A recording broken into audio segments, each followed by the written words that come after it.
And we're live. Woohoo! You hear me okay? Hi, Lava Light.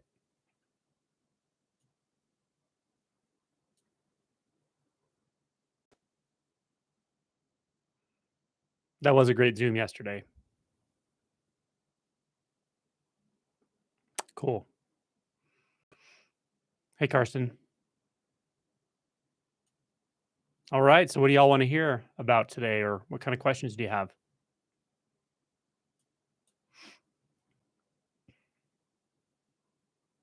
Hey, David.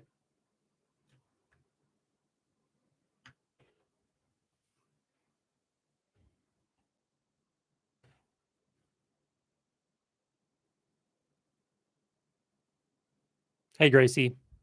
Gracie girl. I'm happy you're here as well. Hey, David. No questions. Awesome. Just hanging out. Damien, nice to see you.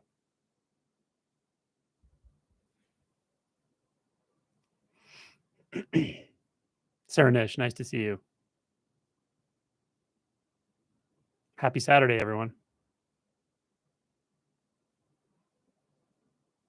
So I made this a little later for my friends in Australia, but people in Europe, it's pretty late.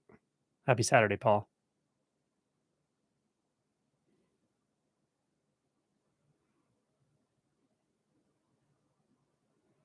Any tips for people starting on non-dualness?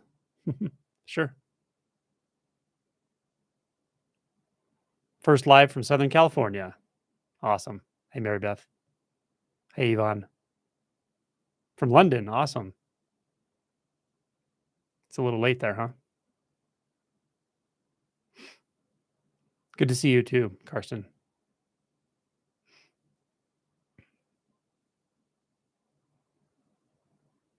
Non-duality. Denmark. Oh, cool.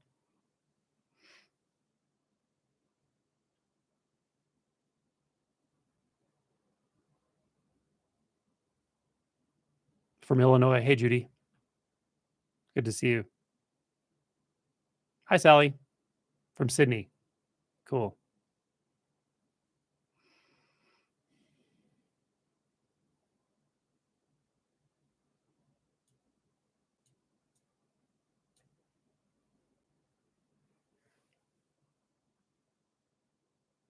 Jamestown, Colorado. Cool. Hey, Alec. Hi, Lynn.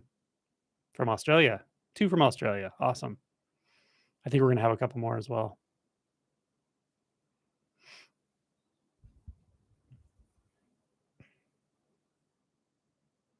Bev from Michigan. Hi, Bev. Amit from Sydney as well. Becky. Hi, Becky. Hi, Kathy Rowe. Tiny town in Australia. Karuna from England, Brighton. That's funny. I work in a town called Brighton in Colorado. Hey, Tomek. Good to see you. Poland. Hi, Peter. Hawaii. Very nice.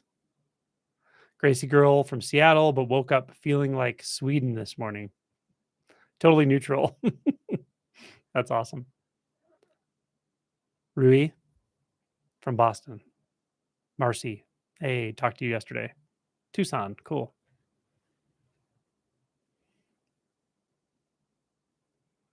Northern Virginia. Right on. Is that far from the retreat center? I think I saw your message yesterday that you're going to be there.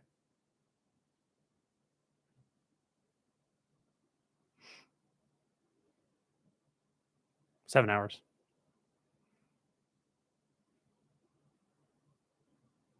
Sarah Nish, your video on teachers really resonated. I am both the student and the teacher, helping me to trust this knowing. Yeah, that's true. It's really good news, right? That you're the student and the teacher, or you're your own teacher, your own Sadhguru. But it's disappointing in some sense because there's a part of us that doesn't want to take on that responsibility, or maybe not right now. There's a part of us that wants to put it on someone else, put it on circumstances or teachers or whatever. It's just a delay tactic, I think, of the ego, maybe. We like to put people on pedestals sometimes. Maybe it started from our parents or something. I don't know. Jones Jones. Jones. I don't know if it's Jonesy Jones or just Jones Jones. I've been doing tons of self-inquiry, meditation, and shadow work. Now I feel like I just want to sit in my presence. Awesome. I did all this work, and now all I do is sit here, stay with presence. Yeah. Yeah. Presence deepens so profoundly.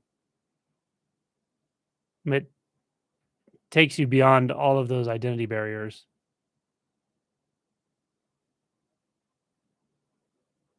I think it's helpful to have texture to that, meaning if all you do is sit, maybe the texture is not there. But when that's broken up by just the usual events of life, getting up and around, doing work, um, encountering situations that may be frustrating or predictable, being around people, challenges, all that stuff gives the texture that's necessary. So when you go sit again, um, you brought more into consciousness to clarify, and it will clarify naturally through presence. It's a beautiful thing to do, though, isn't it? Hello from Canada. Hi, Jade. I love that name.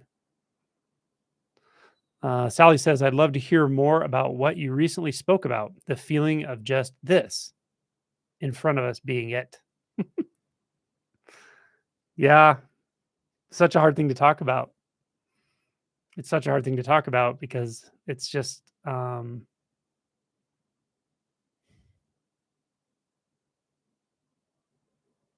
one sense, it's because it's so subtle. The to make and even saying it's subtle, it's not doesn't have that quality. It's not with quality, but it's a comparison. To say it's subtle, um, is in comparison to the sort of gross nature of the mind or the sort of loud nature of thought, right? Thoughts don't have a lot of power really. If you don't believe thoughts, if there's no belief around thoughts and reaction to thoughts, they have no power. They're nothing. They're just ghosts. But sometimes what they do have is they have like volume. They kind of have a distracting value because they're loud, right?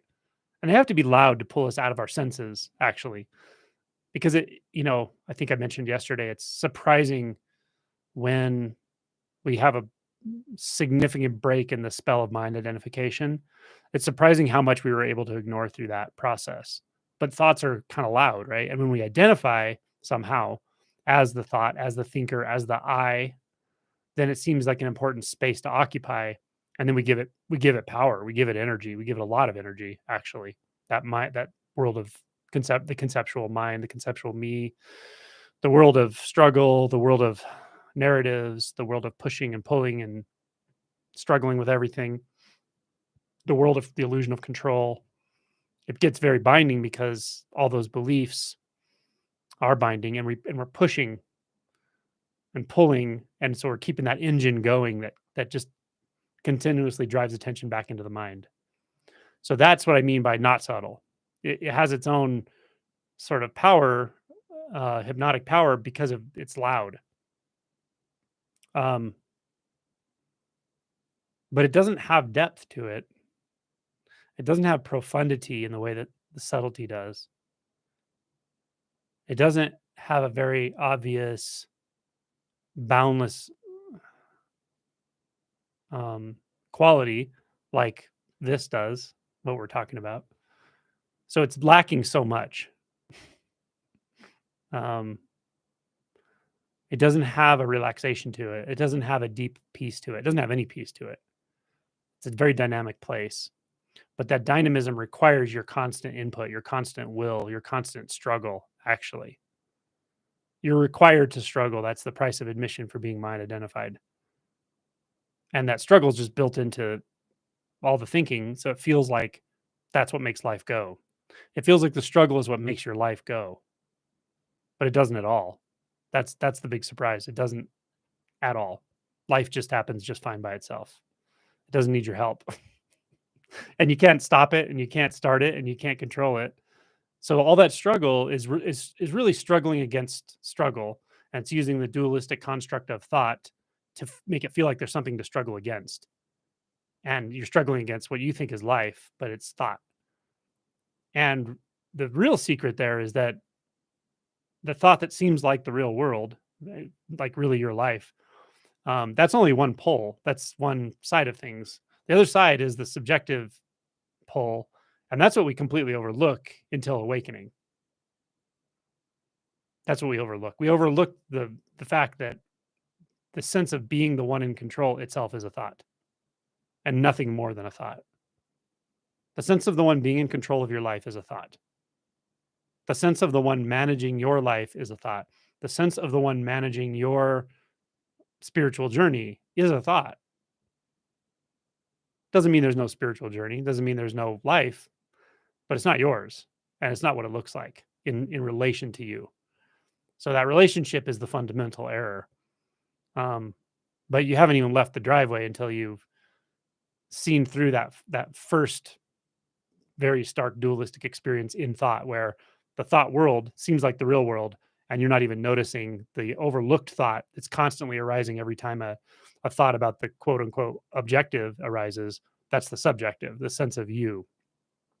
Once you see that, you clearly enough take the backward step or turn around or however you stop, however you want to say it.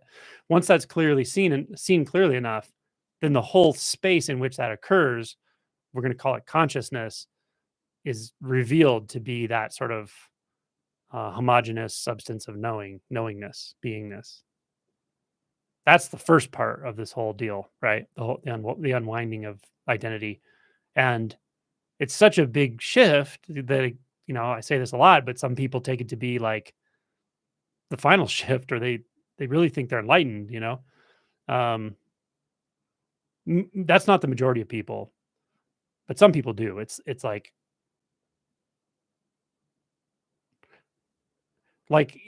it's kind of like you want all the qualities of expansiveness and freedom and peace and even unboundedness, at least in consciousness. But what you don't want to do is let go of identity. You're not interested in that at all. And there are even spiritual teachers who kind of, you can tell that's where they're at.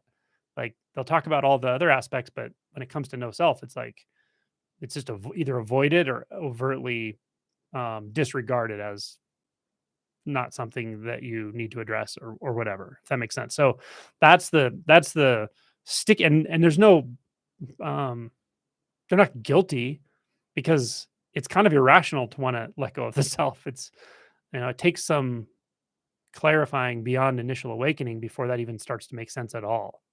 I mean, you can believe it as a doctrine easily without any awakening. And there are people also who just know doctrine, and they understand anatta, no self, and all that, but they haven't even had that first shift. So you can also just believe it.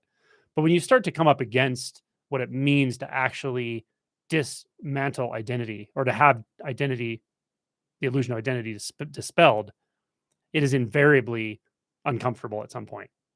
It just is. It's going to be, you're going to feel existential fear, and it's a very deep fear. It's kind of like, well, this isn't what I came for, right?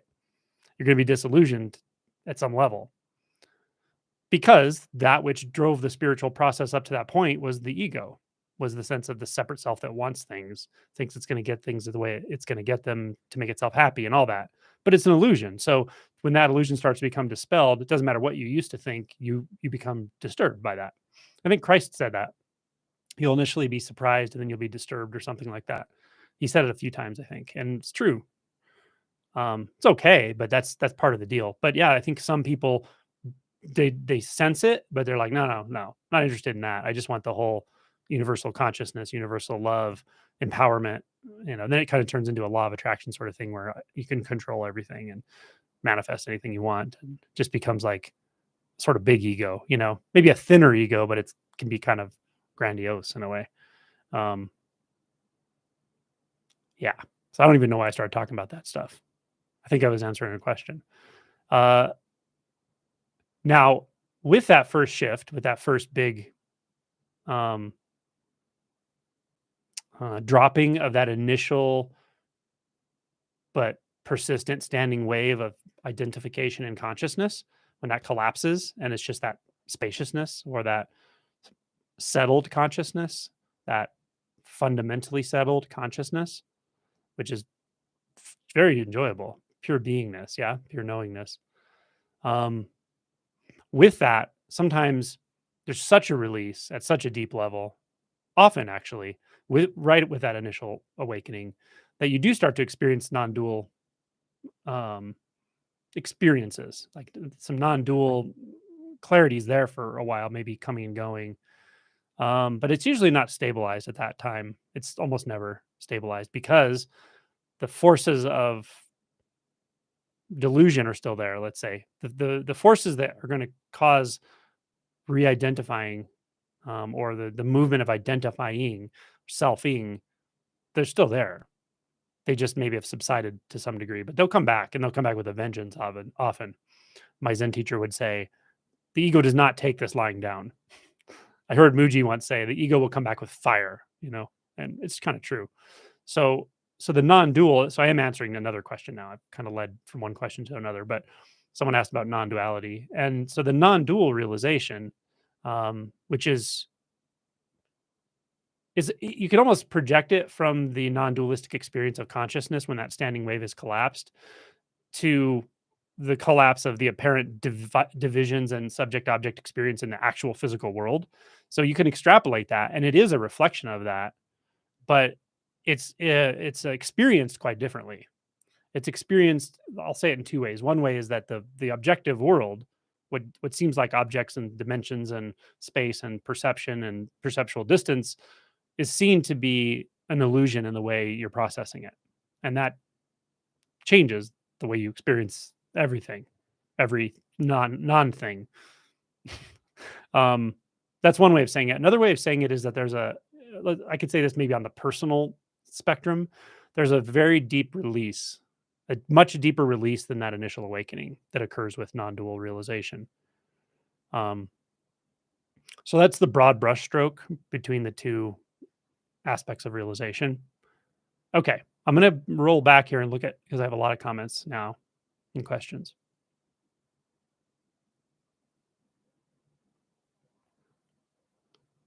Okay, I appreciate how wherever someone is, you let them know it's okay. It is okay because it's Buddha nature.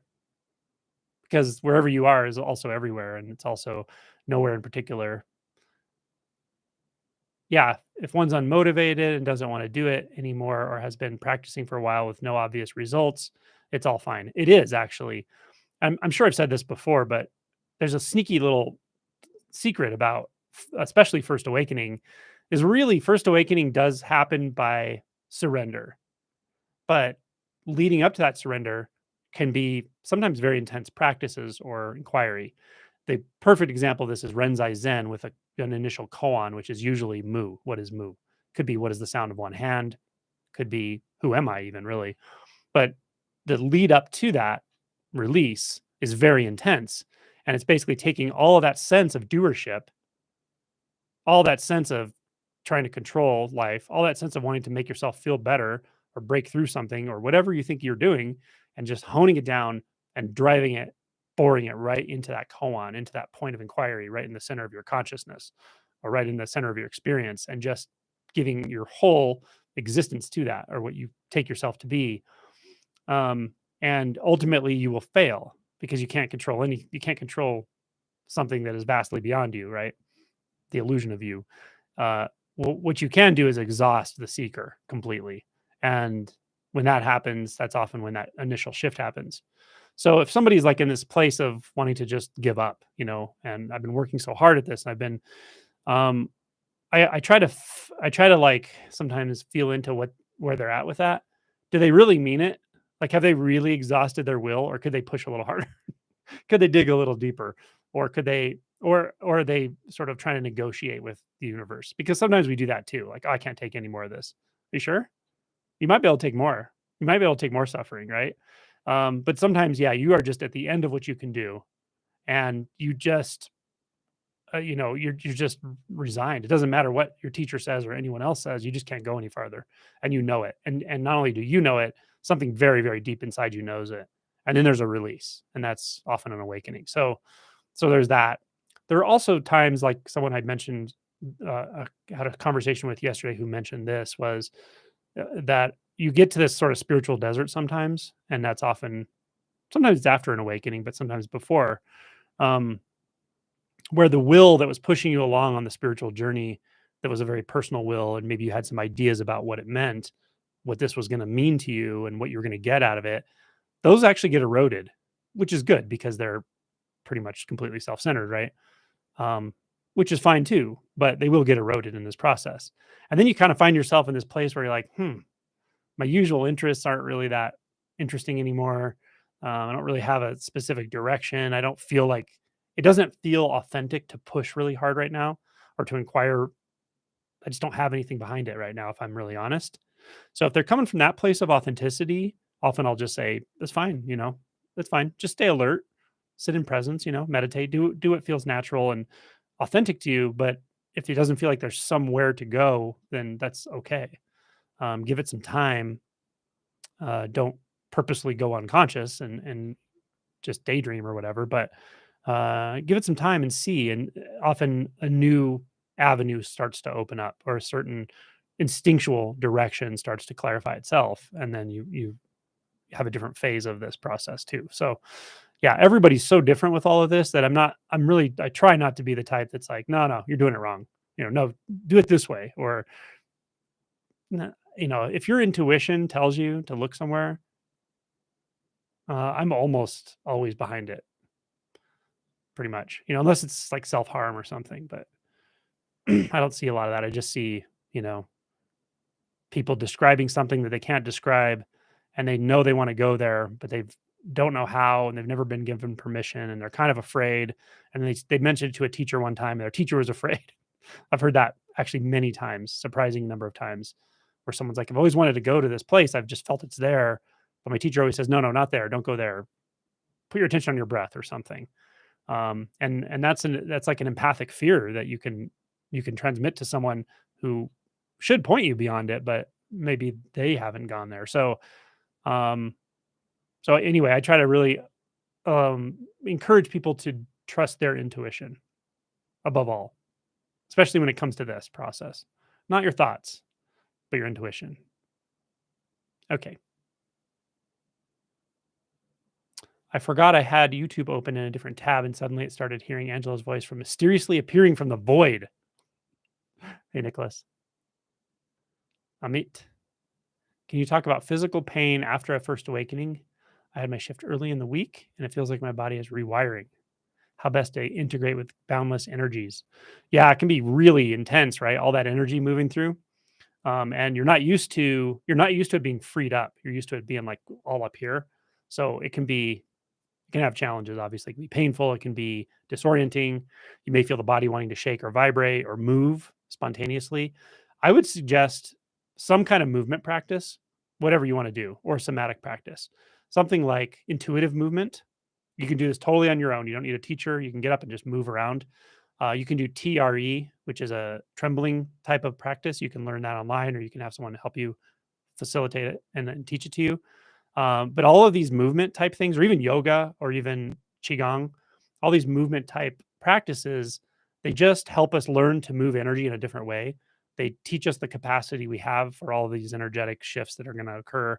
And I think that's really probably the key to most of it, is really learning how to intuitively trust your body movement and trust how energy moves in and through the body. Because when there's mind identification going all the time, we're in a very habituated, learned state of not moving naturally, not physically moving naturally. So you have to learn. It's like learning a new skill set, actually, but it's an intuitive skill set around movement and behavior. So I would suggest something like that. Look into few different modalities and see what feels good for you, and just learn to keep attention in your body, or as a practice, move attention into your body. And that probably is easy for you now, right now. But if it ever feels like vague or anything, just go body part by body part. Just feel, your knee. Feel the surface of your knee. Feel the air moving over the surface of your knee. Feel where your clothing is touching your leg. Feel the back of your knee. Feel the front of your knee. You can do this with any part of your body, and you'll become far more attuned to the sensations, the inside, the surface, all of it. And Brown, hi. I appreciate you too. Lava Light. Watched Revolver last night. It's good, huh? It's a really good one. I highly recommend Revolver to anyone who wants to watch. It's a gangster movie, so it has some violence in it, but it's super, super insightful. It's like a movie within a movie. When the true nature is unveiled, no one notices. Right? That's right. Who would notice that? And yet everything is noticed because it's already there. It's already just this. It's not noticed at a distance. Nothing needs to be made note of, but you're sort of in contact all the time, which can feel great, but it can also feel like, whoa, I don't want to be in contact with that. But your capacity just goes up, up, up, up for say tolerance of experience. It's not so much tolerance; it's just that you have no choice, and so all those energy channels open up. Your body knows how to experience quite a bit, naturally. But the mind, the apparent mind body split, that identified mind, again, it programs, and through social conditioning, we program the body to act and move in unnatural ways.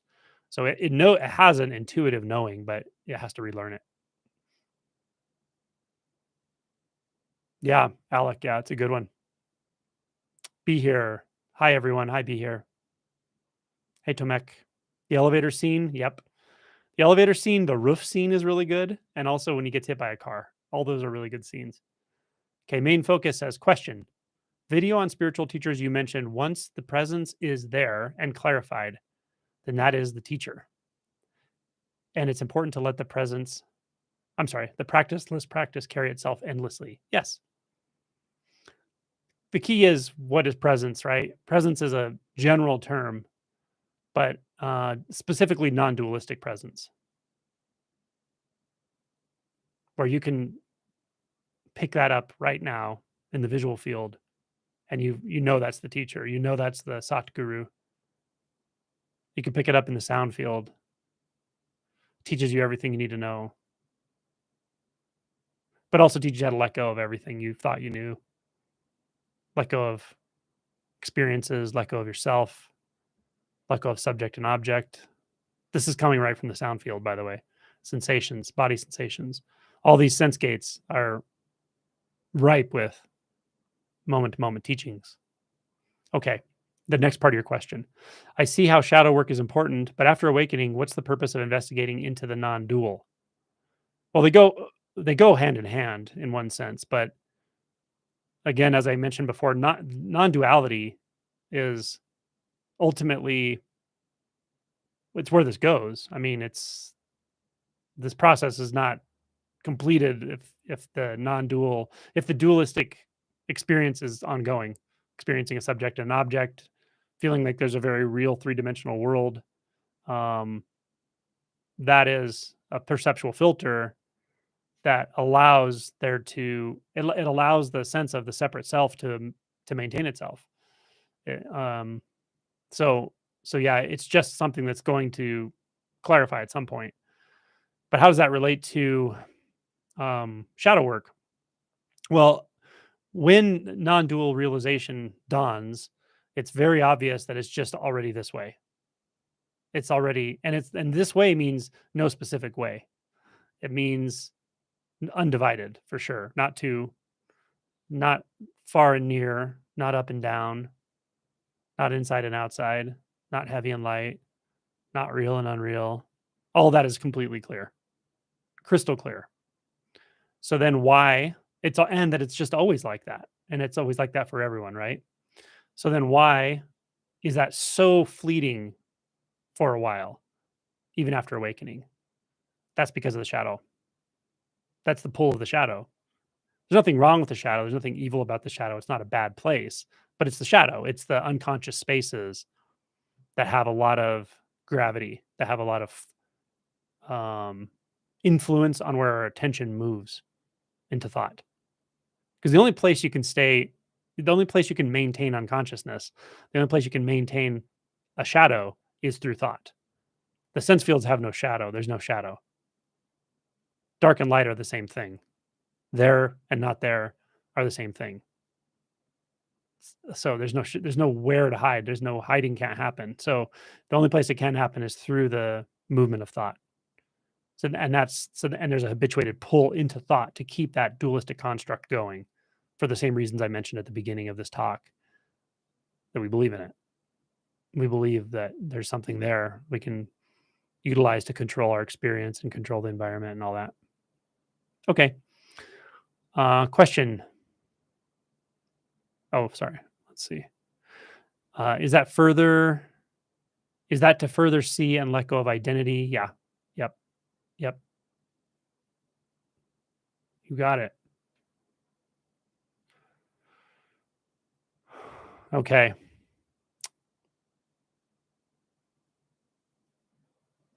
I'll say it a slightly different way to answer that question.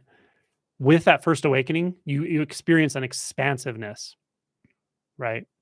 You experience an unbound consciousness. So the sense of conscious, of just knowing right now that I am alive, that I am here, that there's something here, that beingness is here, and it's as much here as here can be. It's at the center of everything. It's also often to the periphery. It feels like a sense of pure being, pure knowingness. Sometimes people will experience it very clearly as a sense of I am, but a sense of I am, not the thought of I am, right? That's realized with awakening, and it has a lot of the qualities. So consciousness is a reflection of reality. It's a reflection of, well, there's nothing out there called reality, but I'm using the term because I have no term for it. So it's a reflection of, let's say, what is, right? True nature. Let's talk the undivided, or the unborn, let's say, the unconditioned by mind. So it's a reflection of that. Consciousness is, because mind is the reflective capacity, right? Thought is the reflective capacity of the mind. So because it's a reflection, it has a lot of the qualities of, you use the word enlightenment, so let's call it enlightenment. Not that there's someone who's enlightened, but enlightenment just is, right? So it has a lot of qualities of that, meaning boundlessness, sort of homogeneous nature of it, uh, an innocence to it, an uncaused nature. It's uncaused. You don't have to do anything. It's just that way. Um, but it actually adds something to it. Consciousness adds something that's not there. And maybe it's the homogeneous nature, actually. When I said homogeneous, I mean that it's like everything has the same sort of quality, even if it seems to have different qualities, and you can discern that. You can discern that things seem to have different qualities, but in essence, they don't. That's what I mean by homogeneous. So consciousness kind of has that, but it's a distortion of what that it's a distortion of empty nature, of shunyata. That's the key distinction between non-dual realization and realization of sort of infinite consciousness. Non-dual realization is empty of substance of any kind, empty of any um, collating or conglomerating tendency or substance, like self, like universal consciousness, or uh, even universal awareness, or unbound awareness, or formless awareness. Like all of these, they're tendencies of the mind to try to extrapolate something that is all containing. But that nature, that tendency, is actually a subtle tendency of self. Because when beyond non-dual realization, when the self illusion completely drops away, then you know exactly why consciousness seems the way it does, but you see that even that's adding something. It's adding a substrate. Let's call it that. That's probably a good word for it. It's adding a substrate to where there's no substrate could ever possibly exist. So non-dual realization shows what true emptiness actually is. And it's not emptiness the way the mind thinks about it. It's not like an empty space. It's not a void in the way the mind would think about it. It's kind of empty and full at the same time. But what's not there is distinctly obvious. So there's not boundaries. There's not objects. There's not divisions. There's also not discreteness such that there is a sort of sense of interconnectedness, but there aren't multiple objects to be interconnected. So interconnectedness gets misinterpreted as well as like unity. There's a sort of absolute sense of intimacy. I'll use that word, but it's not like unseen connections or something. It's just that one experience is every experience. One sound is every sound, every possible sound. That's non-dual. It's far clearer than unbound consciousness. Even though it doesn't seem like anything can get more clear than unbound consciousness or formless awareness or something, this is. Because it includes everything. And when I say includes everything, it shows you the true nature of everything, which is no thing, no thingness. And it shows you the true nature of space, which is no space. And time, which is no time. All of that is clear. Those aren't clear with the realization of consciousness, of universal mind or universal consciousness. Okay, I don't know if that's helpful, but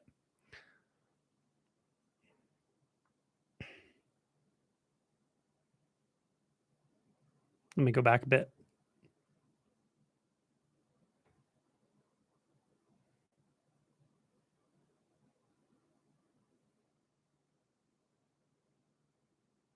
Thanks, Alara. Those were good questions.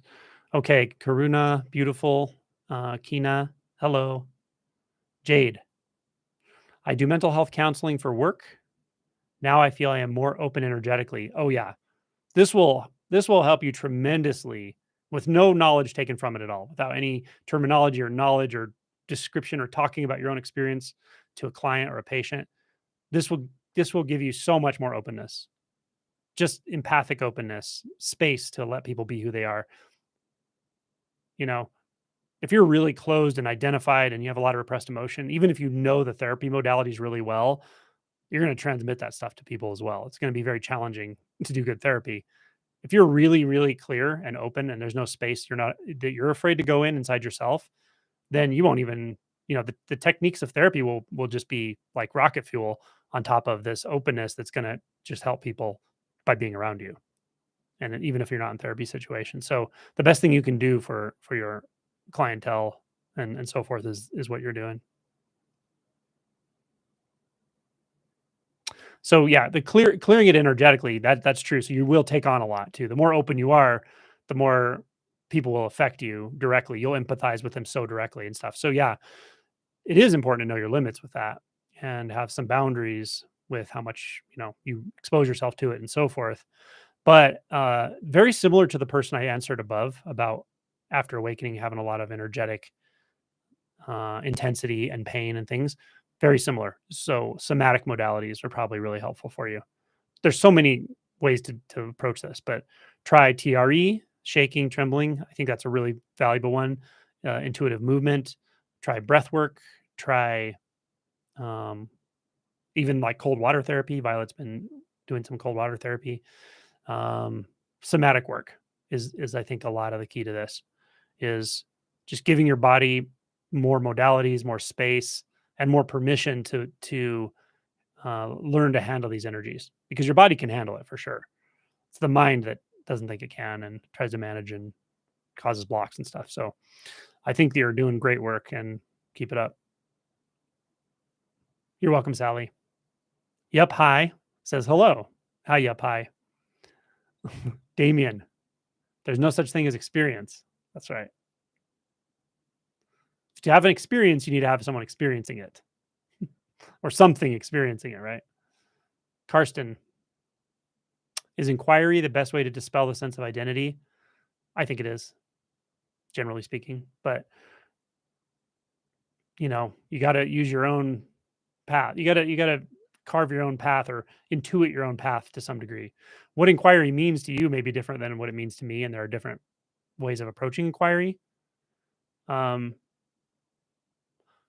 I could say this: the people who seem to wake up the fastest have just suffered a lot, and they're just ready to let go.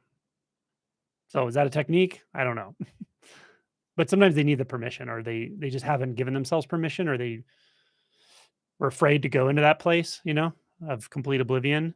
But once someone tells them it's not only safe to go there, that's where you want to go. Sometimes it goes very fast for people in that setting. But I don't know if I can teach that, because a lot of times it's conditions based.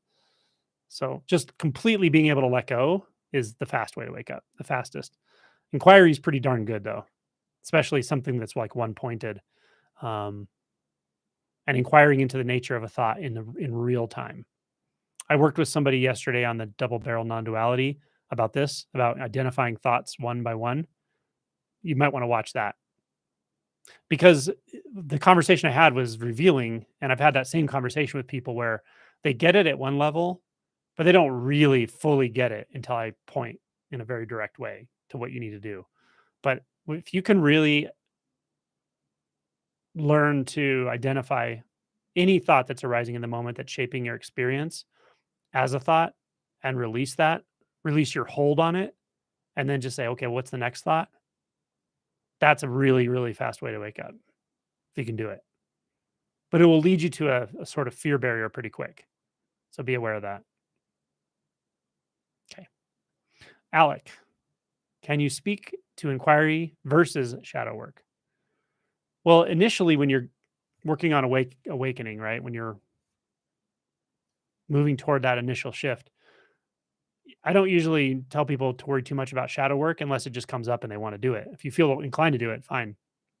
But usually, it's a kind of one pointed approach toward inquiry, because for a lot of reasons.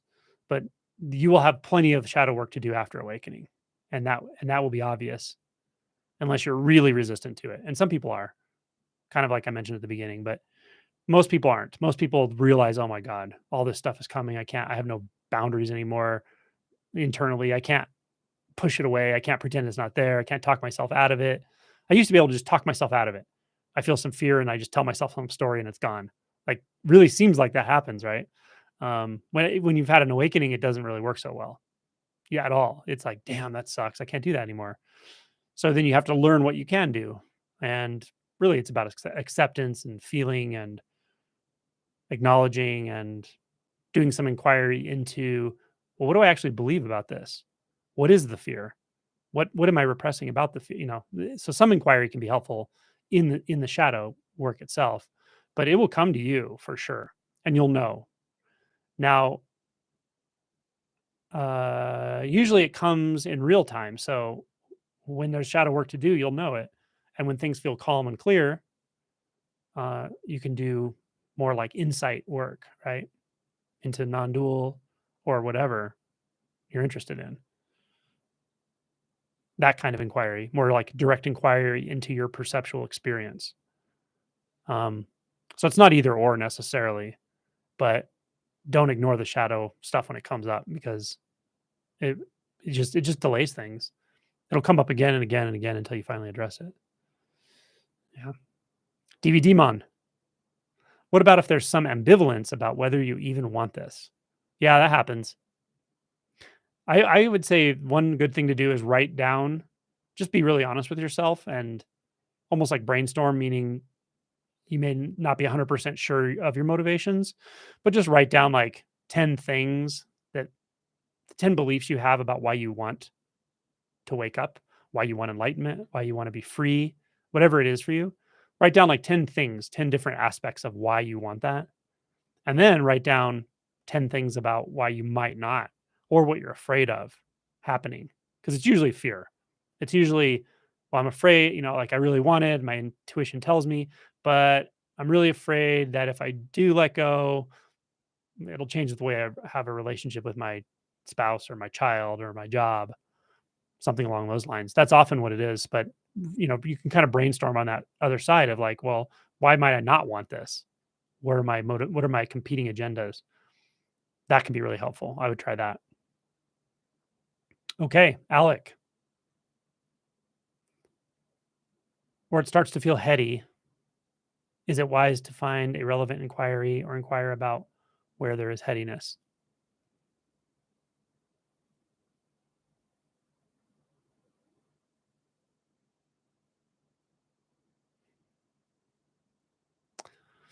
If it feels heady,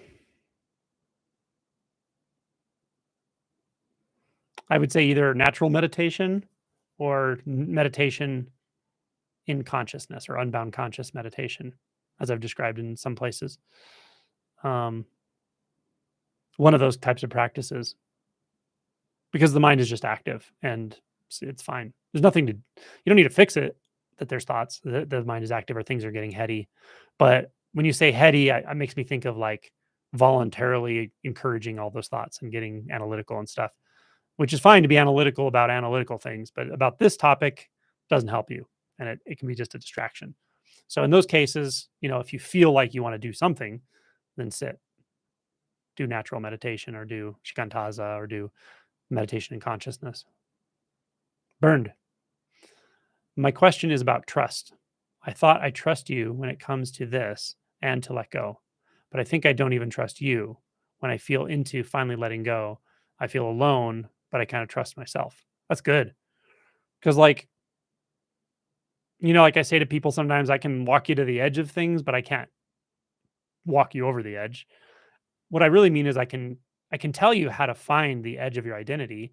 I can offer practices and inquiries, or I can be really direct if I'm working with someone more intimately and I can feel into their fixations and I can say, how much do you want me to like directly undermine this fixation right here? And that will open you a lot to a feeling of like being able to let go maybe, or just a spaciousness beyond your identity or something, right? But I can't decide what you do then. I'm not even sure you can, to be honest. But I do like that you said you trust yourself above all else. And that's important because sometimes it may not be the right time to let go.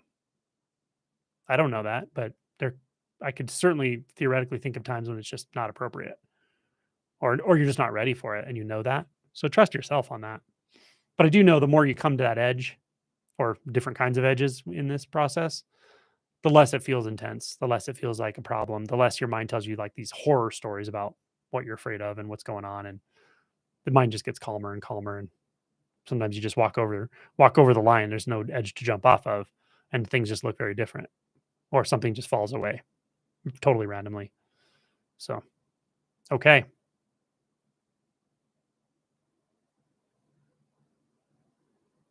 Tomek, you take a blue pill and you are back into the illusion of self. Would you? God, me? I would never, ever, ever in a million years want that back. You might think you do at some point, though, right? There's times during this process where it's like, oh, I wish I could just go to sleep again.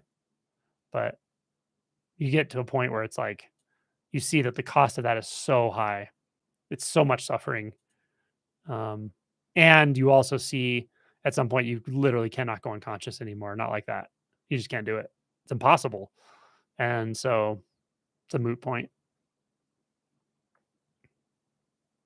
Tachycardia just before falling asleep. Tachycardia means fast heart rate. Tachycardia before falling asleep, and sometimes when I wake up in the morning. Should I see a cardiologist, or is it a side effect of intensive self inquiry for the last 2 months? Could be, for sure. That's a really hard thing for me to answer here. I usually tell people if you're ever worried about a symptom, you can always see your doctor and ask about it. Never hurts. Um, so it would depend on a lot of things. Depends on how fast your heart rate is, what your age is, whether it's sinus rhythm or some supraventricular rhythm, whether you have symptoms with it. So if you're young, otherwise healthy, you have no symptoms, your heart rate's 110 for a while, and then it goes back down, and you feel nervous at the time, you're probably okay. It's probably stress related, or you're stressing the system, or there's some fear coming up. But even then, I can't tell without an EKG, without looking at your pulse rate, blood pressure, all the other things. So that's my best answer for that. Never hurts to ask a physician. Damien Flores, realization deepens, yet still there are dysfunctional behaviors like sex addiction, substance abuse, meditation, and TRE aren't cutting it. It seems like plain old discipline will do the trick. Might. Sometimes that works, right? Sometimes you just give all your attention to one habit in your life and go, okay, I just really don't want to do this anymore. And you just make a commitment to that and don't think about going back. Sometimes that works. Can't say it doesn't, having that intention. But sometimes it doesn't work. Then you got to dig in more. And that's when it comes to really direct emotion work, getting down into the emotional triggers around this stuff, really taking it apart. And it can take some time. You can use some help sometimes, whether it's a therapist, something like EMDR, whether there's trauma around it, you can look into that. Yeah.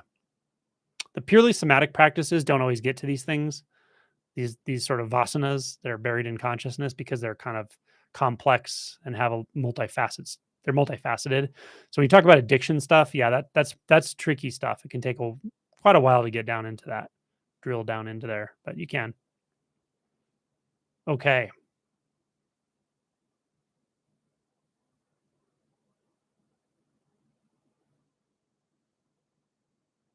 Mhm.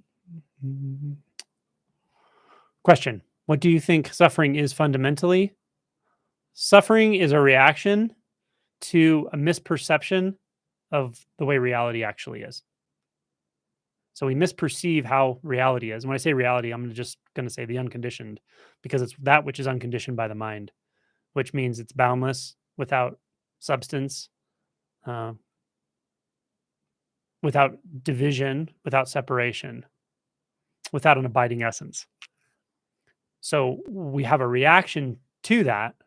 And the reaction ultimately, in one way or another, says, I can fix this, right? I can fix reality. Well, you can't. And that's causes suffering.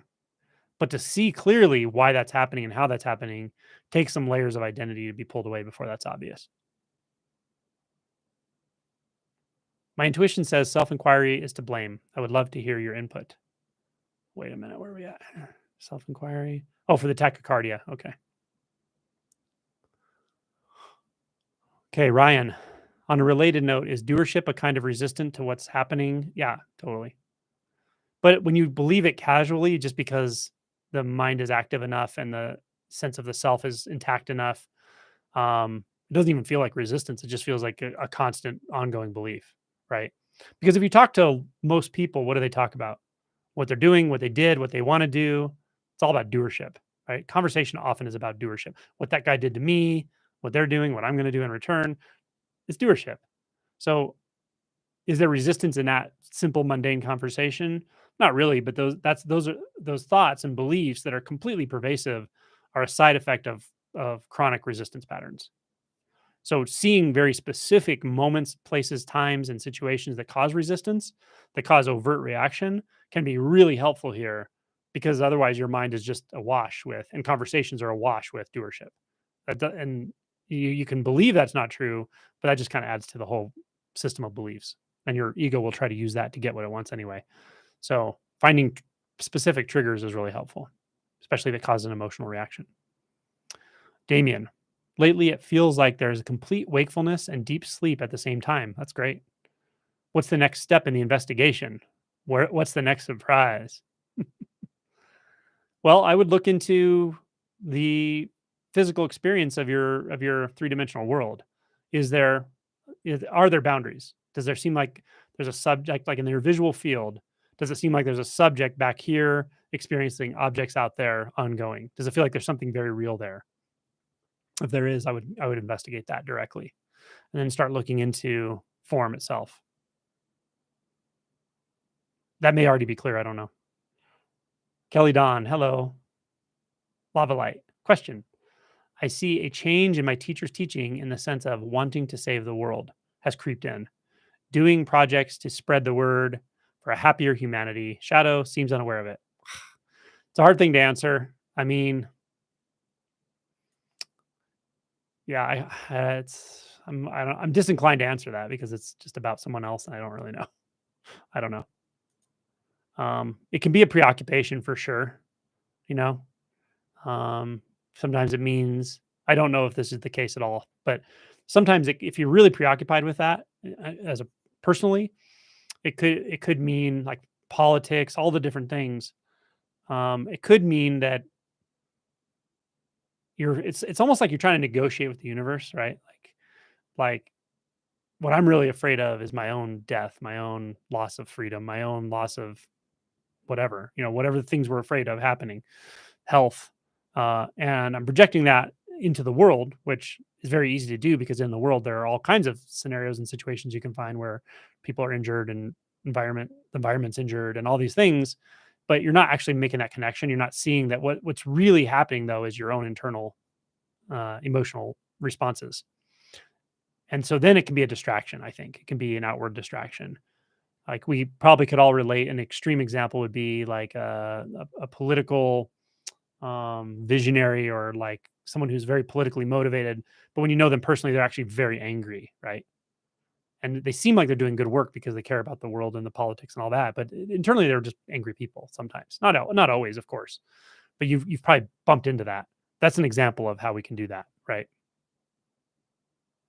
Ryan, if seeing doesn't require a seer and hearing, this already sounds like a logical question, like a philosophical question, but let's find out. If seeing doesn't require a seer and hearing doesn't require a hearer, why would experience require an experiencer? Oh, actually, I do have that. That is a good question. It's philosophical, but it is a good question.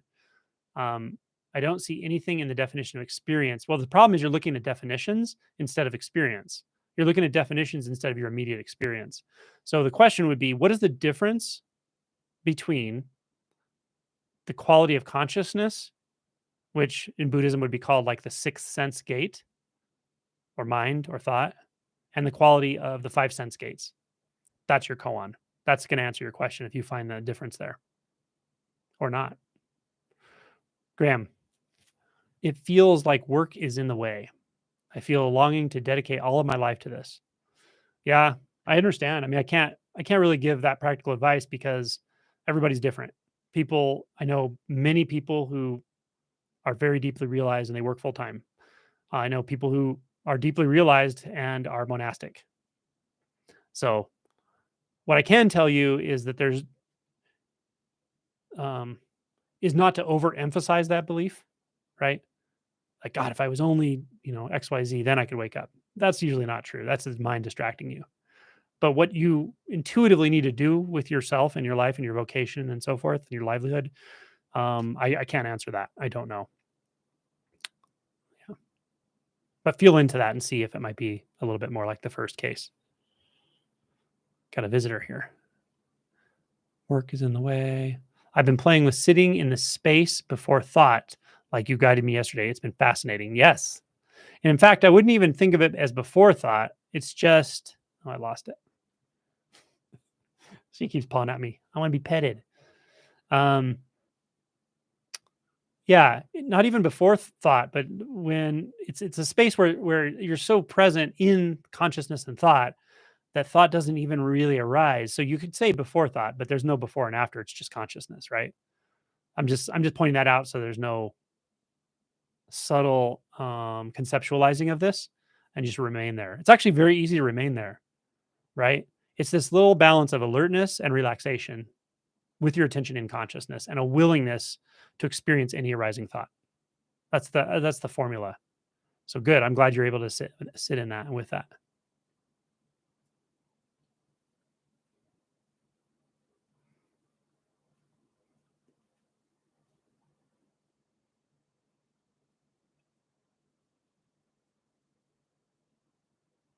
Jeff, okay, he said, I've noticed that even when it feels like I'm directing thought, I'm really just waiting for an answer to arise. Yes, that's right. There's no one directing thought.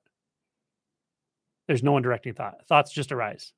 Could be an answer thought, could be a question thought, could be a wondering thought, could be the wrong answer, right answer, but it's just a thought. So there's thought, thought, thought. And then we can notice the space between the thought or the space in which the thought arises, which is the same substance. We can just sort of remain in and as that substance and be oriented to any thought that might arise right now. It can be a memory about something that happened earlier today, a visual image, it can be a narrative about, oh, I need to do this or that. or I wonder about this, or doesn't matter what it is. We just notice it's also made out of the same exact substance. So that's what it means to be before thought. There's just thought. There's just consciousness. There's just the sense of knowingness. So whether there are thoughts there or not don't matter. But the key is if you're not oriented toward thought as like inviting it, then you will almost by default and through habit become identified and start quote unquote thinking again.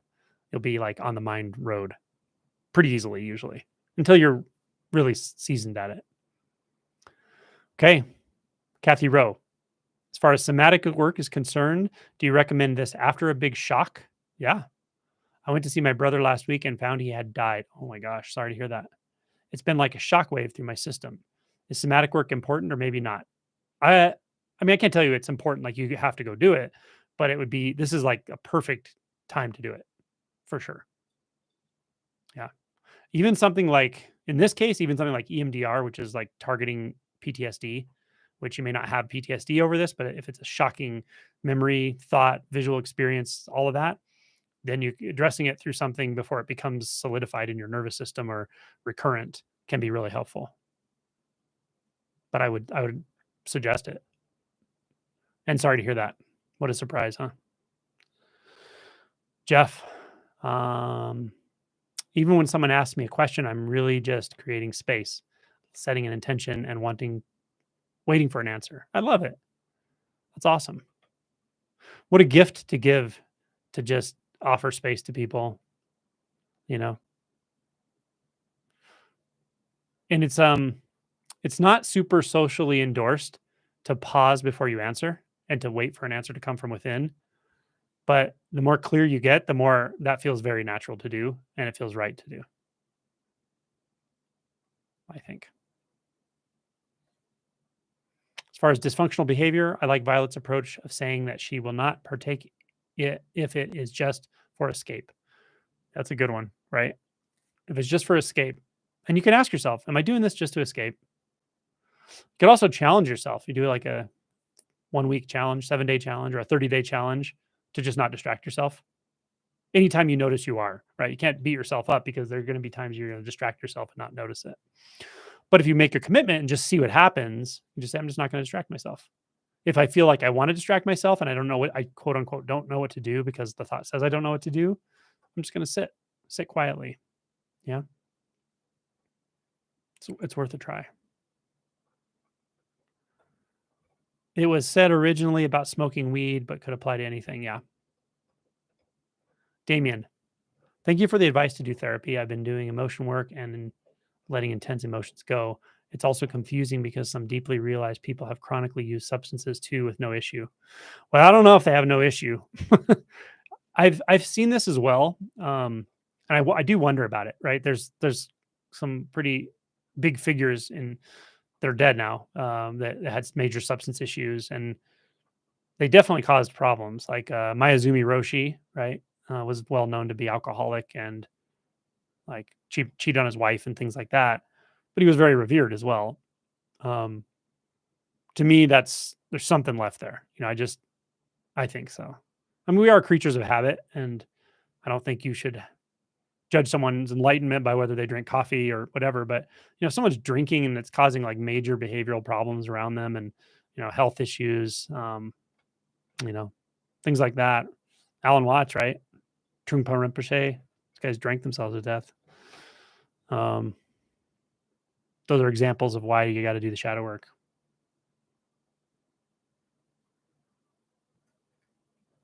Marijuana specifically is an interesting one. What I find in people pretty consistently is that people who are habitual users, as they wake up and the more they wake up, it tends to fall away pretty naturally.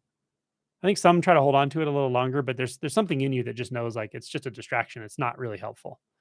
And then often I see people who used to really enjoy the feeling of being high actually stop enjoying it and starts to feel uncomfortable. But that's not an overall rule. It's a trend I've definitely noticed with that one in particular. With alcohol, it's very interesting. For me, it's so distasteful to drink anymore. I never had a sense of having to follow a moral commitment to not drinking or like um, precept or something. Like I've never had that sense that that was important really, because I always thought it should be authentic, you know. Um, Not that I think it's a problem if people do follow that precept, but yeah, when I was in my 20s, like I would binge drink on the weekends when we'd go out and stuff. Didn't do it during the week. I never thought I had a problem with it or anything, but I would drink a lot when we'd all be with my buddies at bars and stuff, and we all would. Um, and yeah, I remember being hungover and stuff, but I never realized how strong of an effect it has on the body. But the more the awakening, progressed, the more I would drink 2 drinks and I'd be like, "Oh man, that's a really strong effect on my body," And now it's like even 1 drink, I can just feel it. It's not very comfortable. So I don't really have an impetus to drink. The flavor's okay, but it's expensive and then I feel the body doesn't feel good. So it's that's how it's happened for me with that specifically. Okay. Devotion helps a lot. It feels great to love the self to death. Yeah, I think so. Really, like if you hate yourself, if you have a lot of self hatred and self abandonment and all that, like that's going to be an obstacle to any kind of life happiness, of course, peace, equanimity. But it's going to be an obstacle to the realization process until you address it for sure.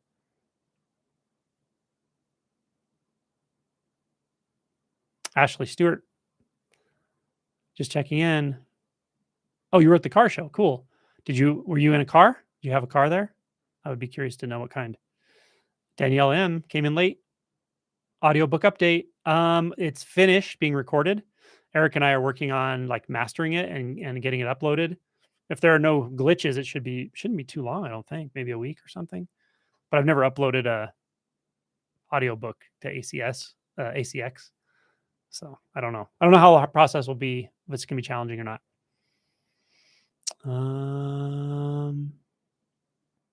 Okay. Someone said my condolences to Kathy.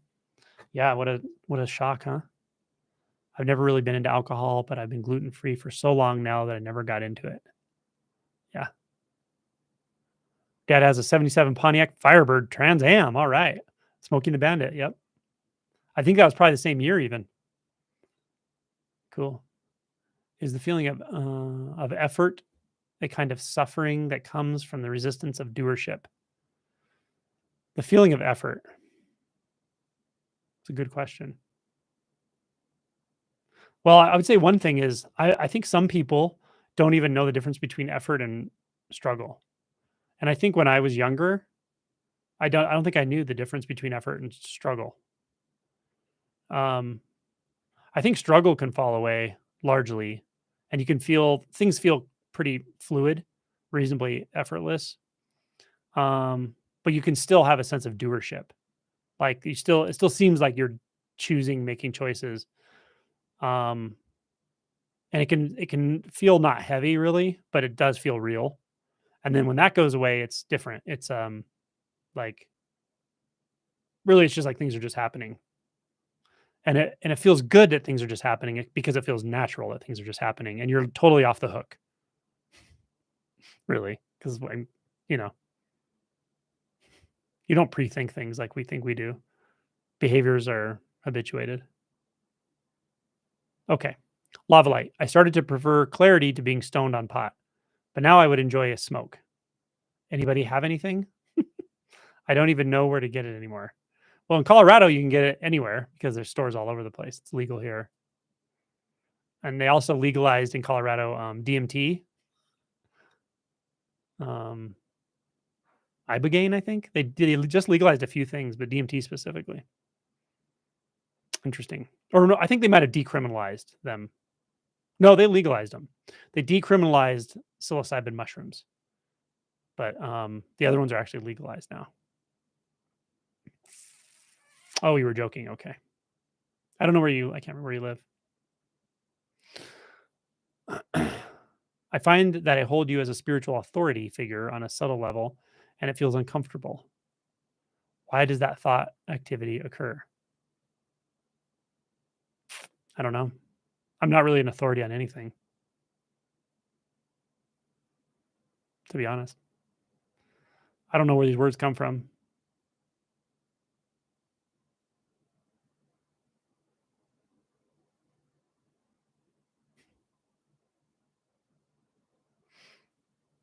In Canada, we do too. We have a lot of stores here for the size of our town. Yeah, some places have an amazing amount of marijuana shops, I've noticed, and other areas don't have as many. Cool. Well, that was what time is it? Wow, I answered all the questions in an hour. I'm kind of surprised.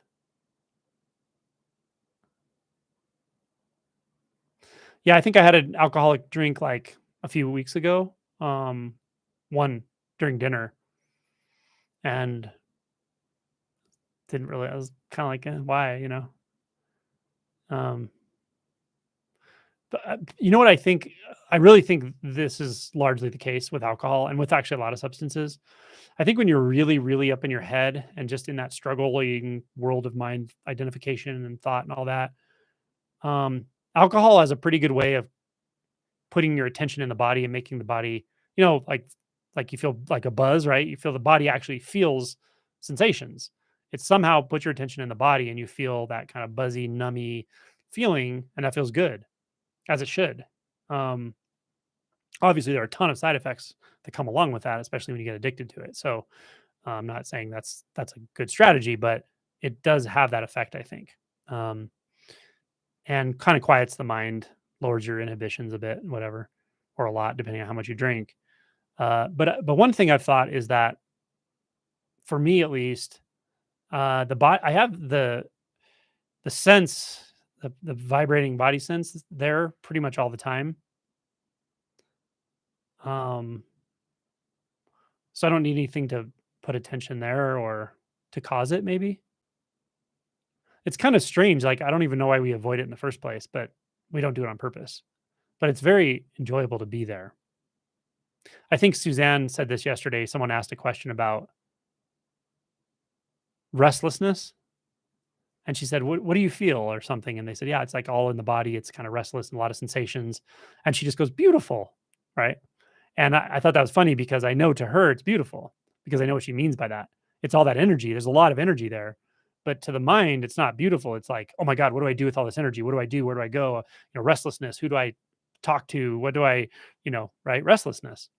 Um, Restlessness, when seen through a different lens, through the lens of non-delusion, is just sensations.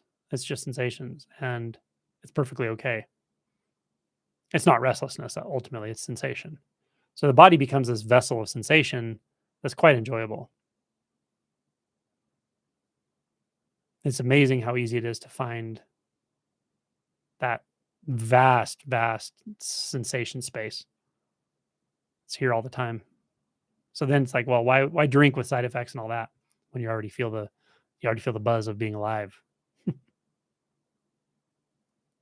Okay, where are we at here?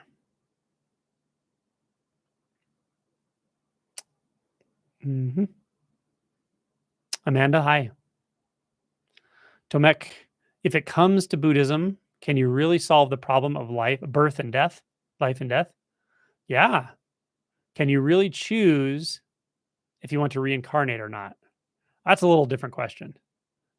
Or are those just other stories?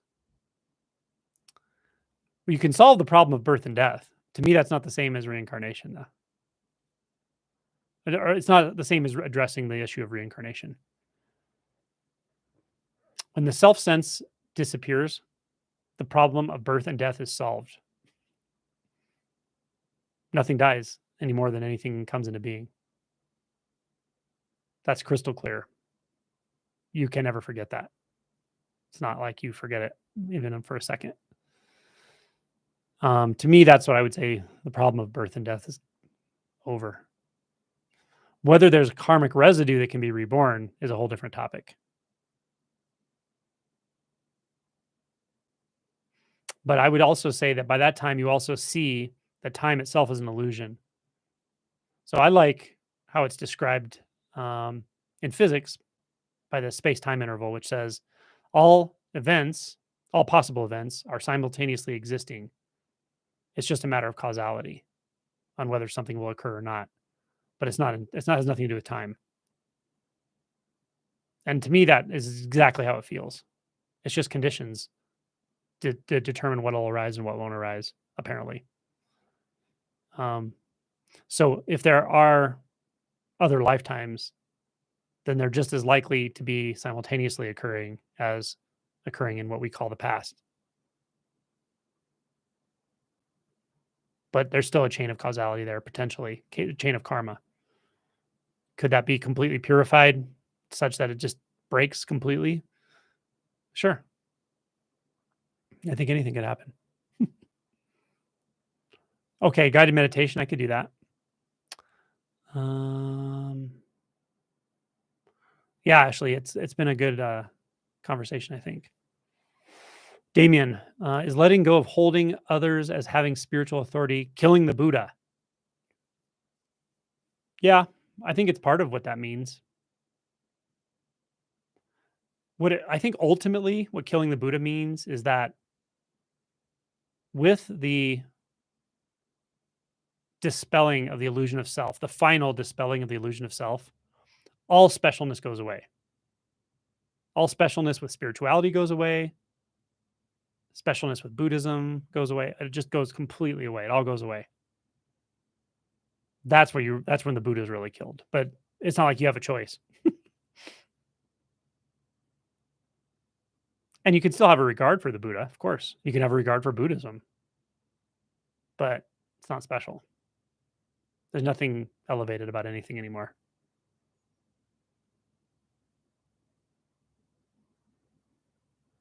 Lisette. Hi, Angelo. Hi, Lisette. Someone mentioned you yesterday. They said you were really happy to work with you. Chris, I think. Just dropping by to say thank you for Spanish version of Awake. Oh, so have you? If you've read it, tell me how it translates, because I can't tell. I have no way of knowing that at all. I don't speak Spanish or read Spanish, so I would be really curious if it translates well. You think?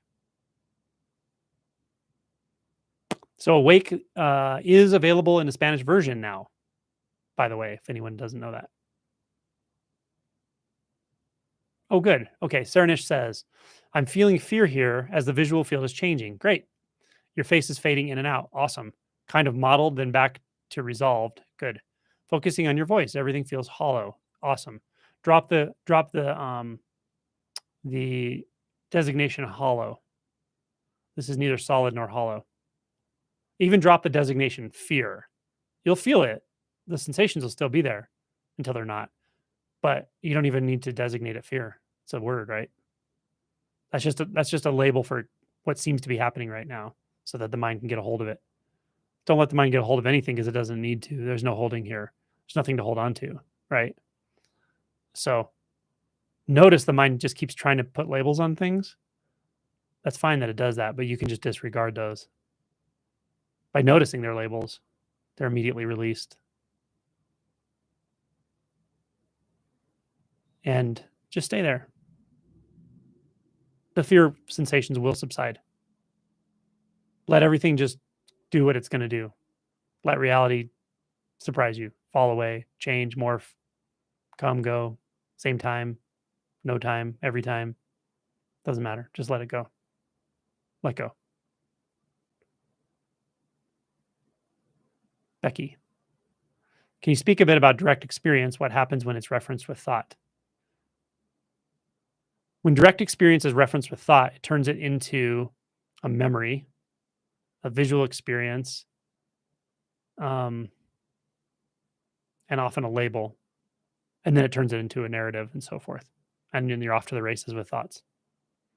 But you can experience directly without any of that. And yeah, technically it's not an experience anymore, sure. But there is seeing without a seer. There is seeing without a label. There is seeing without a memory of seeing.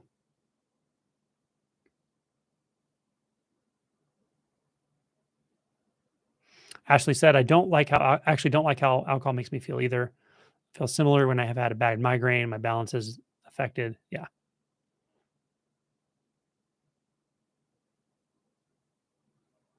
Thank you for your lightheartedness. My pleasure. My aunt and uncle had homemade wine that was really strong at an anniversary, and one glass was enough to give me that feeling, just not for me. Yeah, I didn't used to be that way, but I am pretty much now, I think. And it's a little unpredictable. Sometimes it doesn't happen, even with one drink. But it often does, and it's just not worth it. Jade. Yeah, there is an Angelo emoji. There's also a Violet emoji. There's a Chad emoji. There's an Ishwar emoji. There's an we don't have an Eric. We have a Zubin emoji. We don't have an Eric one yet, though. The wizard. I'm going to make an Eric the wizard emoji. Madge Johnson or Mage. I don't know if it's Major. It's either Major Johnson or Madge Johnson. Johansson. Excuse me. I'm butchering your name. Sorry. Is it really just thinking? Ha. Let go. Let go. Let go.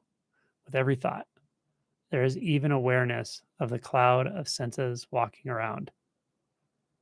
Yeah, even that awareness is a thought. The senses are just senses. They're not walking around and there's no cloud. Beautiful. Love it. Sitting inside an avatar can be, but still constructs a being. That's right. That's like my video I did recently. Is there a body? It's addressing that directly. Let go. Let go. Notice the letting go that's already happening. Notice the letting go that's already happening. When you let go of the thought that says let go, then letting go is just there. It's already the case. Free fall. Damien. Exactly the answer I needed. Good. Specialness is going away.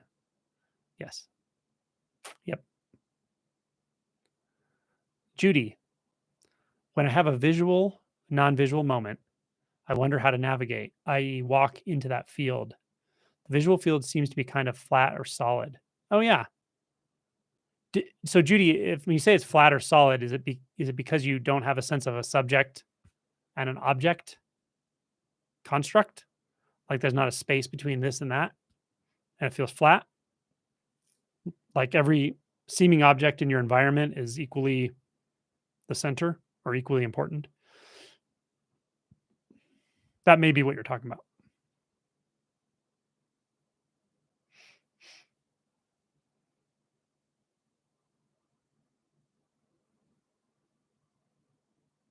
Damien Flores says, would the final letting go of self-illusion be the eighth ox-herding picture?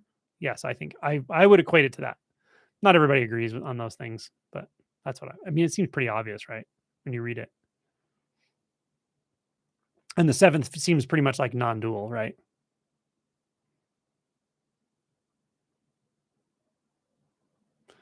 Life with Kyle. Is there a German version of awake? There isn't. There isn't. I could get the problem. Here's the problem with interpreters and stuff is people will offer to interpret it. I've had it. People offer to interpret in all these different languages. But not that I'm like super picky, but I would want a good interpreter. I should say translator. I would want a good translator, but more importantly, a lot of people offer to do it for free, and they're like, well, I can just translate it. But then the thing is like, I have somebody translating it, and then what if a publishing company wants to publish it in German? They're not going to use that translation. So that person's wasted all their time, and I feel bad. It kind of happened with the Spanish version, sort of. Someone was translating it because he wanted to, and I said, yeah, you can translate it. He's like, I'll just share it with my Buddhist friends. And I think he didn't do much of it, but he had done some of it. And then the publishing company wanted to publish it in Spanish, but they're going to use their own translator. So I felt bad, kind of, So I was like, okay, in the future, I should probably, just keep in mind that I don't want someone to go to all the trouble, and that would be a huge, huge amount of work to translate it, and then it can't be used later when it gets published or something, So there's that. Maybe someone has a different idea about how to do that, but.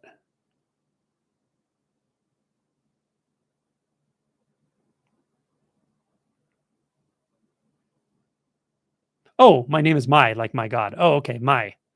Oh, okay, Mai. I can remember that. Mai. I see so many names. It's a little hard to remember this stuff sometimes, but I think I can remember that one. All right. Damien. Totally agree. Good. Tomek. Deleted. Damien. The ninth picture returning to the source is mysterious. Is it just a tree next to a river, I believe? What's that all about? Let me see if I can find it and read it. Shouldn't be too hard, I don't think.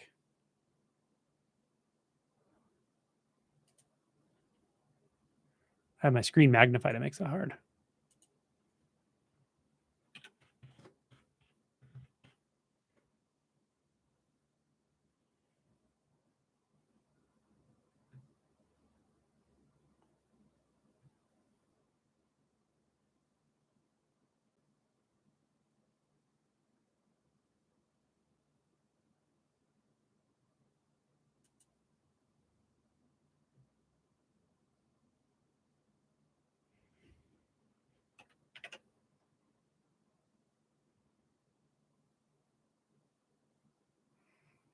This version only has the first part. It doesn't have the second, like the comment. But reaching the source is the 9th Oxfording picture. Too many steps have been taken returning to the root and the source. Better to have been blind and deaf from the beginning, dwelling in one's true abode, unconcerned with that without. The river flows tranquilly on and the flowers are red. To me, the second part that's leaving out is actually the best part. See if I can find that. This one might be better. Nope, it's also missing it.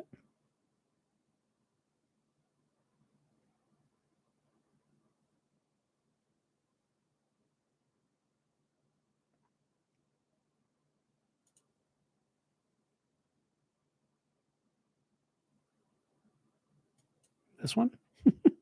It's funny because there are different translations, and some of them are not exactly translations I like, and then some of them are miss or leave out parts of it, which is strange to me. 10 bulls, 10 bulls.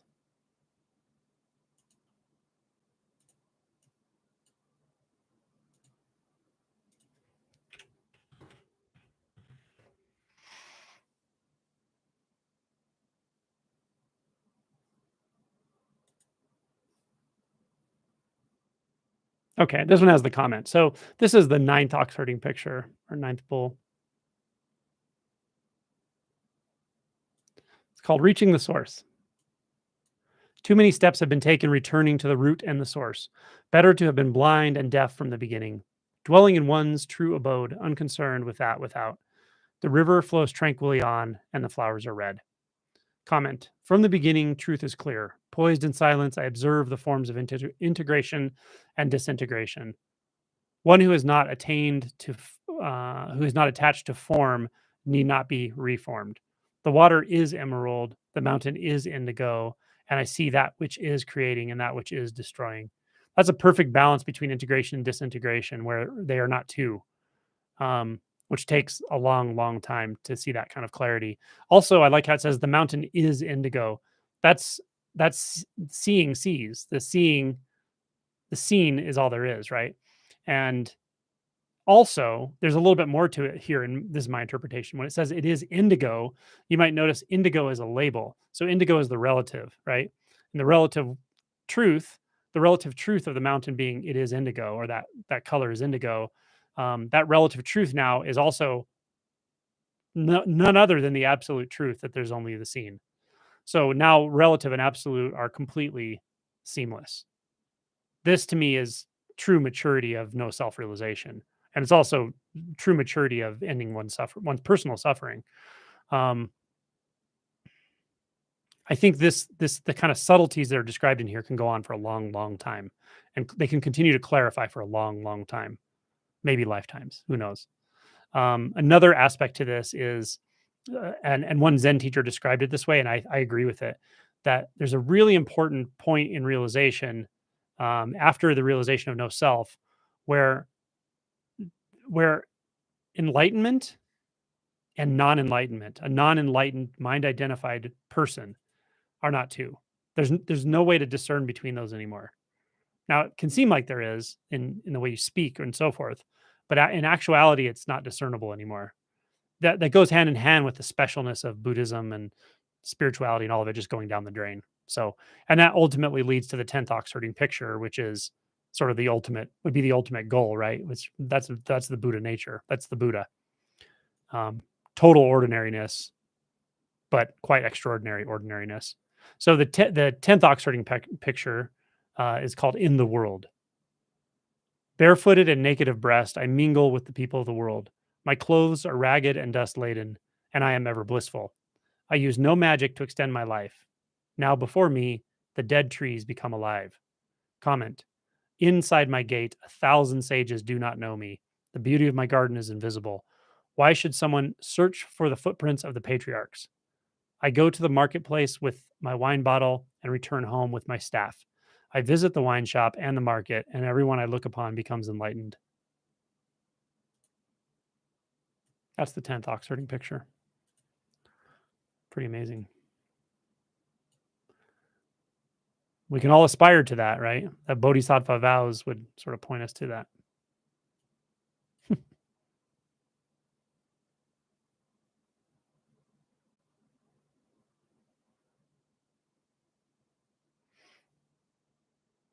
The deepening is its own joy. Yeah, absolutely. Well said. How are we doing on time? We have just a little bit. I'll do a short guided meditation.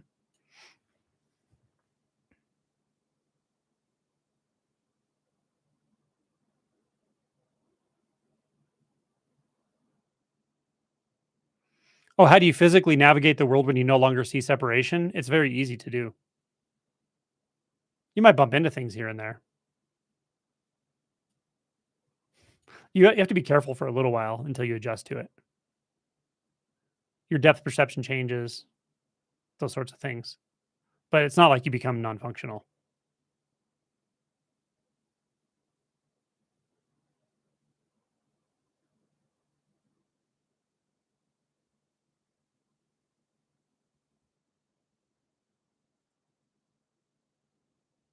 Hey, kiddo. Oh my gosh. Okay. Actually, duty calls. This little dog, I think she's getting restless and she needs to go to the bathroom. So I think I'll finish it here. We're at a little over an hour and a half since I've been on, but I think that's it. I will give us a guided meditation at some point, maybe in the next live. Um,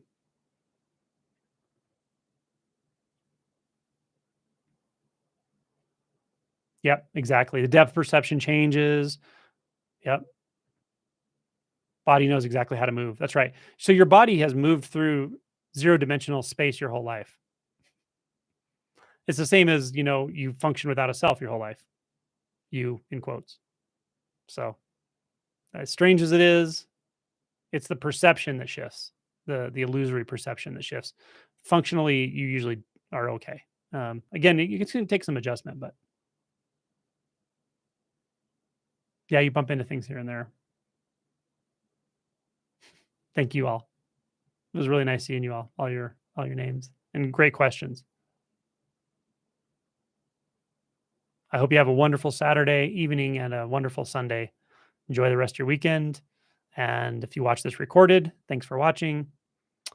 We have an online retreat in July if anyone's interested in that. What else? That's the only thing coming up aside from the November retreat, which is in person at Art of Living. They don't have their rooms are limited now, but you can still, if you really wanted to sign up, you can still sign up and stay in town and drive in. That's what they do when they're Sri, the major guru guy that kind of owns the place or whatever. When he's there, they have like thousands of people, so they stay in town and come in. And so you can do that. You can drive in and out and stuff, but otherwise, I think it's getting pretty full. Yeah, happy Dog Father's Day. Yeah. Okay. Much love to you all. I'll take care. You're welcome.